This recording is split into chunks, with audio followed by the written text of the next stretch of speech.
ఆత్మస్వభావం, దేవ స్వభావాన్ని నింపుతూ ఉండాలి.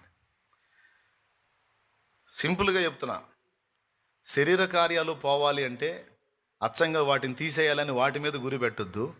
ఆత్మ సంబంధమైనటువంటి కార్యాలను ఎక్కువ చేయి. దేవ స్వభావం ఎంత నింపబడతా ఉంటే మనలో ఉన్న ప్రాచీన స్వభావం అంతగా డిలీట్ అయిపోతూ ఉంటుంది. కాబట్టి అందరికీ చెబుతున్నట్టు, సేవకులకి, విశ్వాసులకి అందరికీ ఉపయోగపడేది దేవ స్వభావం నింపుకోండి.